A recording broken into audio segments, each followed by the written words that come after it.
A ver, dime si está. Muy buenas, muy buenos días. Eh, Vamos a comenzar a hacer esta clase de ginecobstetricia relacionado con corticoides para la maduración fetal, que tiene que ver con el uso de los corticoides en, en este tipo de pacientes, ¿no? Bueno, la administración de corticoides estaría recomendado entre las 24 y las 37 semanas de gestación. Es una medida eficaz para disminuir la mortalidad y la morbilidad perinatal, ya que el corticoide ayuda a formar el surfactante alveolar. Bueno, entonces, al formar el surfactante alveolar, lo que vamos a tener es que va a disminuir el distrés respiratorio. El recién nacido va a tener menor requerimiento de oxigenoterapia. Soporte ventilatorio significa que la saturación del paciente va a estar en límites normales. Si es que baja la saturación y el paciente va teniendo dificultad mayor en oxigenación a nivel de sus órganos y tejidos a nivel sistémico, va a necesitar asistencia respiratoria mecánica. Entonces va a entrar en el respirador. Eso sería una de las grandes ventajas al administrar corticoides eh, en estas 24 a 37 semanas. Se disminuye también la hemorragia intraventricular, la enterocolitis necrotizante, que son secundarias a la prematuridad que tiene el paciente, que se considera prematuro entre las 24 y las 37 semanas, como vuelvo a repetir. Los fármacos que demostraron eficacia y seguridad por pasar la barrera placentaria y alcanzar concentraciones óptimas en el feto serían dos drogas, dos fármacos que tienen mucha importancia. La betametasona y la dexametasona. La betametasona, administrarlo en forma intramuscular, 12 miligramos cada 24 horas, 2 dosis. Y la dexametasona endovenosa, 6 miligramos cada 12 horas, 4 dosis. La dexametasona, 6 miligramos cada 12 horas, 4 dosis. Entonces, el beneficio máximo de la administración de corticoides se obtiene entre las 24 horas posteriores a la administración y 7 días post-administración. Eso es un dato importante también que tiene relevancia. No se puede pretender que si usted administre un corticoide hoy a las 12 del mediodía y en 10 horas tener efecto. No, no. Tiene que pasar 24 horas después de haberse administrado el corticoide. Bueno, dentro de los efectos adversos de los corticoides cuando se administran a la paciente, podemos tener que la administración de dosis repetidas cada 7 días produce disminución del crecimiento y desarrollo fetal, disminución del desarrollo neurológico, que culminan con anormalidades complejas de la conducta. Generalmente el paciente lo que tiene cuando ya nace, pretérmino, está irritado porque el corticoide altera el sistema nervioso central del prematuro. Entonces, generalmente está muy irritado, excitado, llora mucho, que eso sería una de las causas de la administración de corticoides. Tiene importancia fisiológica a finales de la gestación y en el periodo neonatal, como la producción de agente surfactante pulmonar, que es la causa, o sea, el motivo principal de administración de corticoides, la inducción de enzimas en las gluconeogénicas del hígado para la gluconeogénesis, aumenta la probabilidad de ocasionar anormalidades en el desarrollo fetal. Pero no está bien desarrollado algunas anormalidades que se podrían dar en el primer trimestre. De todas maneras, sería cuestión de ver otra literatura mayor, ¿no? Bueno, administración de dosis repetida de corticoides. El máximo de dosis administrado no debe superar las 6 dosis. Si el riesgo reaparece entre los 7 y 14 días, desde la primera dosis se administrará una sola dosis de betametasona de 12 miligramos intramuscular. Si el riesgo reaparece mayor a 14 días, desde la primera dosis se vuelve a administrar una dosis, o sea, una tanda completa. Bueno, interesa saber la farmacocinética, ya que estamos en farmacología, de la betametasona y de la dexametasona. La forma de presentación en este caso, la betametasona viene para aplicación en ampollas, viene como acetato y fosfato disódico. La vía de administración es intramuscular, tiempo medio 5 horas, duración de la acción 36 a 72 horas y tiene una metabolización hepática. Depuración, fundamentalmente el 90% sería la excreción renal, 10% intestinal, potencia antiinflamatoria 25, dosis equivalente 0,75 comparado con los otros corticoides, 0,75 con la cortisona sería en este caso, en relación a la cortisona que tiene equivalente de 1. Dexametasona, vía de administración intramuscular, tiempo medio 5 horas, duración de la acción 36 a 72 horas, metabolización hepática, depuración, el 90% es a nivel renal, 10% intestinal, potencia antiinflamatoria 25, dosis equivalente estaría en 0,75 miligramos. Bueno, eso es lo que más o menos tenemos que tener en relación a la farmacocinética de las dos drogas. Y, bueno, ajustar a cada paciente en el momento que lo necesita entre las 24 y las 37 semanas. Bueno, ahora vamos a tratar de explicarlos los antibióticos que se utilizan en ginecobstetricia, los relacionados con los que actúan a nivel de los ribosomas, sea por unirse en la subunidad 30S o por unirse en la subunidad 50S. Serían, por supuesto, inhibiendo la síntesis de proteínas. Dentro de ellos es uno de mayor utilidad, de mayor uso, tenemos la gentamicina.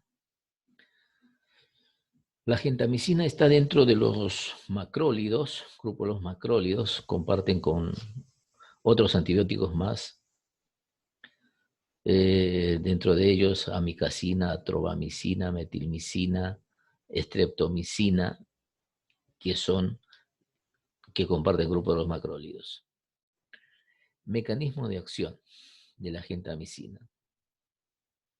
El mecanismo de acción es un inhibidor de la síntesis de proteína, se une a la subunidad 30S, se comporta como antibiótico bactericida. Fundamental acordarse que es bactericida. Está en la categoría C de embarazo. Es importante acordarse de la categoría C del embarazo. Bueno, el espectro que cubre la gentamicina tenemos bacilos aerobios gram negativos, pseudomonas, Klebsiella, Proteus, Enterobacter, Serratia, Escherichia coli, Streptococo para un tipo de que es el enterococo, es potenciado el efecto con ampicilina, o sea, gentamicina más ampicilina de utilidad en enterococo. Y hago mención acá también de la streptomicina, que es de utilidad para el Mycobacterium tuberculosis, de la TBC. Eso es el espectro que cubre la gentamicina. Efectos indeseables. Tenemos graves, nefrotoxicidad, ototoxicidad, bloqueo neuromuscular, apnea por toxicidad y toxicidad vestibular puede dar también, toxicidad vestibular. Y apnea sería por bloqueo neuromuscular. Vértigo, ataxia, nistagmo cuando va aumentando la dosis. Tinnitus, cefalea, estaría dentro de no graves, náuseas, vómitos y acúfenos. Pero la nefrotoxicidad tiene mucha importancia, igual que la ototoxicidad, porque este antibiótico, si nosotros lo administramos más o menos a una dosis de 5 miligramos a 7 miligramos, kilogramo, peso, día del paciente, vamos a tener que, cuando veamos ahora en farmacocinética, más o menos se la administra, la duración de acción es 8 horas. Entonces tendríamos que administrar una dosis para un paciente más o menos de 70 kilogramos, la dosis estaría alrededor de 80 miligramos. Si administramos cada 8 horas, hacemos 3 picos de gentamicina. Eso potenciaría el efecto nefrotóxico y ototóxico, más de nefrotoxicidad. Entonces, por eso es que se prefiere dar una sola dosis de una carga en 24 horas, en una sola administración de 24 horas. Hace un solo pico, eleva la concentración de gentamicina y después baja por debajo del nivel umbral y tiene el efecto postantibiótico hasta las 24 horas. De esa manera se disminuye la nefrotoxicidad o la ototoxicidad en el paciente. Ahora lo vemos cuando entramos a ver entre la farmacocinética. ¿Sí? Bien. El tiempo medio es de 2 a 3 horas, la vía intramuscular endovenosa. La duración de acción es de 8 a 12 horas. La excreción urinaria es mayor a 90%, se excreta como metabolito activo, o sea, como gentamicina activa, mayor del 90%. Por vía intramuscular o endovenosa, por supuesto, la biodisponibilidad del 100%. Volumen de distribución 0,25 litros kilogramo, el clearance de 1,5 en pacientes con insuficiencia renal se hace la corrección. Entonces, para hacer la corrección en el paciente con insuficiencia renal, se tiene que tener en cuenta un factor de ajuste en el paciente que tiene insuficiencia renal.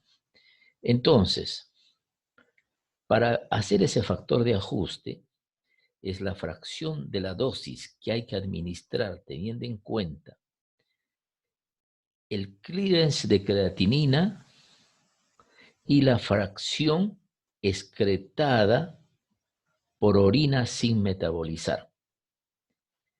Así se saca ese factor de ajuste. Entonces, por ejemplo, si el clearance de creatinina de mi paciente es de 20,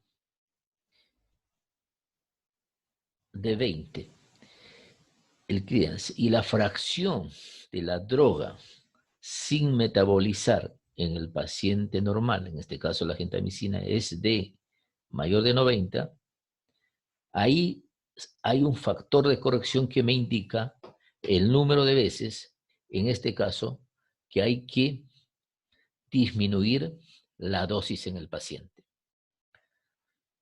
Si supóngase que el paciente administramos 240 miligramos, entonces 240 miligramos para un paciente más o menos de 70 kilos de peso. Su clearance de creatinina de este paciente es de 20. Es un ejemplo. Y la fracción de excreción de la gentamicina, que ya está estipulado de un paciente normal, que se excreta por orina sin metabolizar, es de 90, me da un factor de corrección de 4. ¿Qué significa? Que a los 240 hay que disminuirlo en 4 veces la dosis y mantenerlo en el goteo en 24 horas. Eso es importante acordarse porque en este caso serían 240 entre 4, serían 60 miligramos. 60 miligramos sería lo que hay que administrarlo al paciente en 90 minutos, en 200 centímetros cúbicos. 200 centímetros cúbicos de fisiológico se le administra los 60 miligramos y ese pico hace su pico de los 60 miligramos y tiene efecto postantibiótico que cubre las 24 horas de ese paciente. Eso sería el factor de ajuste, de corrección que se utiliza para el paciente, en este caso, con insuficiencia renal. De todas maneras, queda claro que cada paciente tiene su clearance, cada paciente está enfermo, entonces siempre el que vamos a variar es el clearance del paciente y para ver con la fracción del medicamento, en este caso que está excretando, sin modificar, que en este caso tiene una excreción urinaria mayor de 90. Se coloca 90 y se busca el clearance de creatinina y ahí sale el factor de corrección, que sería el factor de ajuste. Bueno, queda claro esto del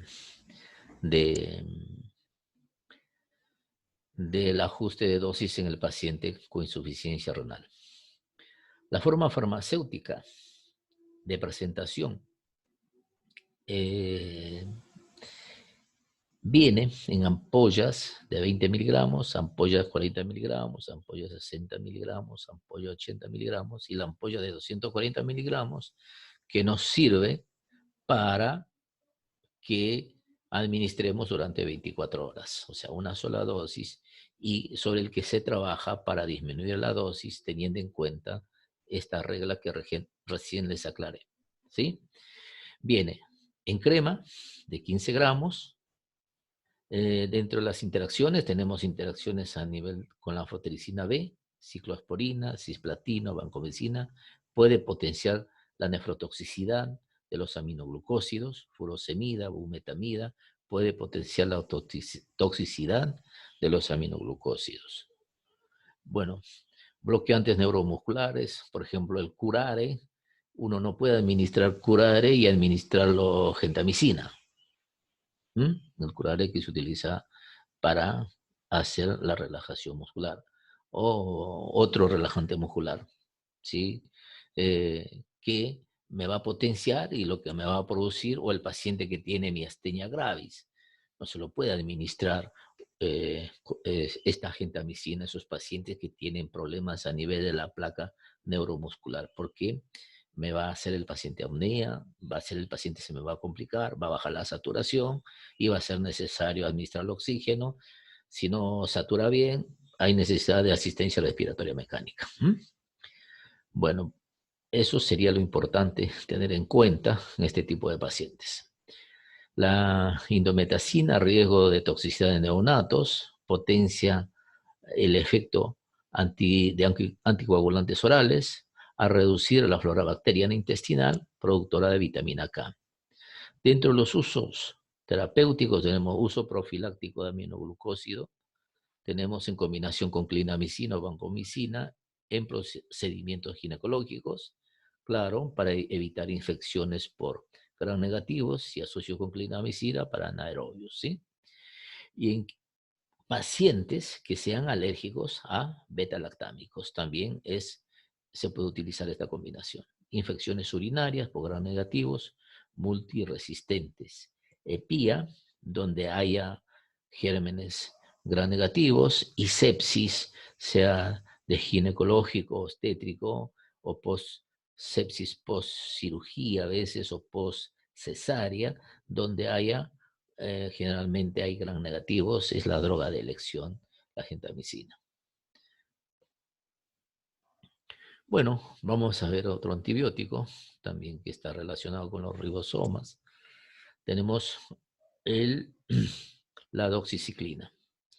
El mecanismo de acción de la doxiciclina es un antimicrobiano que inhibe la síntesis de la proteica, se liga al ribosoma bacteriano 30S, es de amplio espectro, cubre gram positivos y también cubre algunos gram negativos, ¿no? Amplio espectro. Es bacteriostático y está en la categoría D. Categoría D que se restringe su uso en pacientes embarazadas. Hay otra opción cuando el paciente está embarazada, utilizar la doxiciclina. Bueno, el espectro, tenemos bacterias gram positivas, gram negativas, aerobias, rickettsias, micoplasma pneumoniae, clamidia, ureaplasma, gram negativos, plasmodio, figura también en la Neisseria gonorrea, pero ha pasado a una segunda elección, no es de elección, al gonococo, Brucela, Brivion cólera, bacteroides, hemófilos influenza, Shigella, B. Burgdorferi, que es un germen que produce determinadas enfermedades. Bueno, dentro de los efectos indeseables, tenemos fotosensibilidad, hipersensibilidad, toxicidad hepática, ictericia, acidosis, toxicidad renal, síndrome de Fanconi, diarrea, colitis pseudomembranosa, efecto en dientes y hueso, produce fundamentalmente en la formación de los huesos, si se administraría embarazada, le tiñe el diente de marrón, alteración en la dentina. Es importante eso porque por eso no es de elección en pacientes embarazadas. Más sensibles son los dientes deciduos, depósito en hueso, retraso del crecimiento. Me produce pseudotumor cerebral, que también es otro efecto indeseable, ¿sí? Dentro de los no graves tenemos gastrointestinales, náuseas, vómitos, malestar epigástrico. Bien, dentro de la farmacocinética tiene una buena disponibilidad por vía oral, tiene un 93%, tiempo medio de 16 horas, duración de la acción de 12 horas, fundamental, la doxiciclina. La minociclina, que está también dentro de ese grupo, tiene mayor duración de acción, alrededor de 36 horas, la minociclina. Bueno, la presentación está en comprimido de 50 miligramos y en comprimido de 100 miligramos. Distribución, tiene una amplia distribución en tejidos, secreciones, orina, líquido prostático, sistema reticoendotelial en hígado, en vaso, médula ósea, hueso, dentina, esmalte de dientes, pasa al líquido cefalorraquídeo, líquido sinovial, pasa a la placenta, penetra a la circulación fetal y al líquido amniótico. Pasa a la leche materna, tiene una excreción renal y una metabolización a nivel hepático. Ahora, tiene una amplia, la excreción es sobre todo renal, hepática, más que todo hepática, y a su vez hace una secreción, hace circuito enterhepático, llega a la vesícula, a la bilis, pasa por el colédoco, llega a la segunda porción del duodeno y se excreta por heces.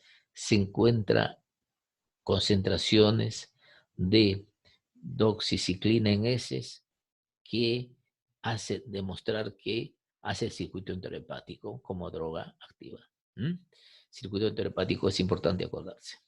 Dentro de las interacciones aumenta el metabolismo de la fenitoína, la carbamazepina y de los barbitúricos, disminuye la efectividad de los anticonceptivos orales,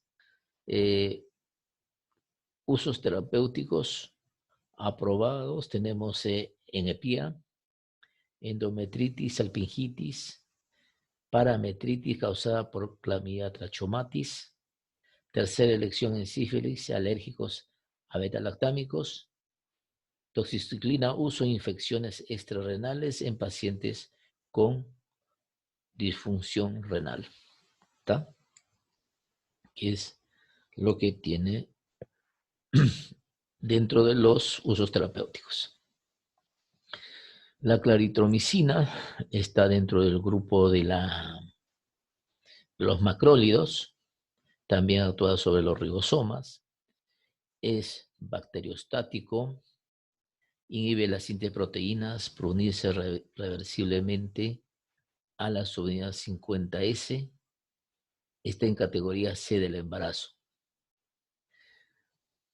La categoría de otros macrólidos, por ejemplo, de la eritromicina, que es uno de mayor uso que está también en el mercado. La eritromicina está en categoría B, AB del embarazo. Y la citromicina también está, que es otro macrólido de mayor duración de acción, de mayor tiempo medio, dura 36 horas la duración de acción, se da más de 24 horas, se da una sola vez por día. Está también en categoría B del embarazo. Bueno, dentro del espectro tenemos bacterias aerobias, gram positivas, estreptococos, treponema, el Streptococcus pneumoniae, Streptococcus pyogenes, Enterococcus fecalis, Toxoplasma gondii, clamidia, Streptococcus beta agalactiae, Hemófilos influenza, Rickettsia, Bordetella, Helicobacter pylori y Mycoplasma. Mycoplasma, fundamental. Efectos indeseables. Dentro de los efectos indeseables tenemos grave. Simula un cuadro abdomen agudo, da una hepatitis colestática, náuseas, vómitos, hipersensibilidad, urticaria, fiebre. El estolato en niños da un cuadro de estenosis hipertrófica del píloro que hace simular un abdomen agudo, que hay que ver, preguntar el antecedente si ha estado tomando algún macrólido. Y lo más importante es a nivel cardiovascular que esta droga prolonga el QT. Al prolongar el QT, igual que la loratarina también prolonga el QT, hace que tengamos en cuenta en pacientes con bloqueo AB o pacientes que tengan aumentado el QT, porque me puede desencadenar una taquicardia ventricular, ¿sí? La prolongación del QT. Lo mismo la interacción de claritromicina con el jugo de pomelo, ¿no? Bien. No graves, tenemos gastrointestinales, aumenta la motilidad intestinal, aumenta el peristaltismo, da fiebre, calambres abdominales. La farmacocinética tiene una biodisponibilidad por vía oral del 60%, tiempo medio de 4 a 6 horas, una duración de acción de 12 horas, excreción urinaria del 20%, metabolización del 80%, se hace a nivel, eh, a nivel hepático, ¿sí? Presentación tiene suspensión de 125 miligramos, suspensión de 250 miligramos, comprimido de 500 miligramos. Eh, tiene ampollas para vía endovenosa de 500 miligramos, comprimidos de 500 miligramos PL. No tiene mayor implicancia en lo que se refiere a la administración por vía oral. Siempre es preferible darle 1 hora, 2 horas después de la alimentación, sobre todo en la formulación de PL, prolongado, de uso prolongado. Usos aprobados tenemos infecciones por clamidia, uretritis, linfogranuloma venéreo, ¿no? Bueno, un antibiótico muy, muy utilizado, aunque ahora prefieren utilizar acitromicina. Bien. Vamos a ver el otro antibiótico que actúa sobre los ribosomas. Tenemos a la clindamicina. La clindamicina, mecanismo de acción, es un inhibidor de la síntesis de proteína. Se une a la subunidad 50S. Es bacteriostático y si se aumenta la dosis actúa como bactericida. Está en la categoría B del embarazo. La clindamicina es fundamentalmente un antibiótico para gérmenes anaerobios en el espectro. Cubre gérmenes anaerobios. Bueno, anaerobios gram positivos y anaerobios gram negativos. Peptococos, Clostridium, bacteroides, Actinomyces, Campylobacter, Toxoplasma gondii, el Staphylo aureus, para vaginosis, cocos gram positivos, para Streptoviridans y Piógenes. Streptoviridans, para el viridans, coco gram positivo, dentro de ellos el viridans y el piógenos. Es una alternativa cuando el paciente es alérgico a los beta-lactámicos. Befragilis, Pneumocystis carini. Bueno, efectos indeseables graves. Tenemos a nivel gastrointestinal, diarrea, colitis pseudomembranosa, procrustión difícil, hipersensibilidad, síndrome de Stevens-Johnson, urticaria rash, anafilaxia, necrosis epidérmica tóxica, dermatitis exfoliativa, hematológicos, leucopenia, trombocitopenia. No graves, dolor abdominal y tromboflebitis. Dentro de la farmacocinética, la farmacocinética hace que tenga una biodisponibilidad del 90%. Muy buena disponibilidad cuando se da por vía oral. Se entiende si se da por vía endovenosa, en la disponibilidad es del 100%. Pero por vía oral tiene muy buena disponibilidad. Tiene una vía media de 1.5 a 3.5 horas, promedio más o menos 3 horas, tipo medio, una duración de 6 a 8 horas. La duración de acción, algunos prefieren darlo cada 6 horas, pero estaría dentro del margen de las 8 horas también. Bueno, es importante acordarse que tiene la absorción se absorbe por completo por vía oral. La presencia de alimentos no disminuye la absorción. Eso es un dato importante que se lo puede dar junto con los alimentos.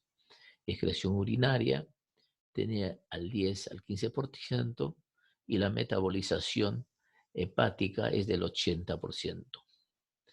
Dentro de los usos aprobados tenemos vaginosis bacteriana, bacterias anaerobias, gram positivo, gram negativos, EPIA, la EPIA o la enfermedad grave post-cesárea, donde hay gérmenes anaerobios, la infección grave, la sepsis grave post-cesárea, donde hay anaerobios, la droga de elección es clindamicina. PIA se entiende que es por anaerobios.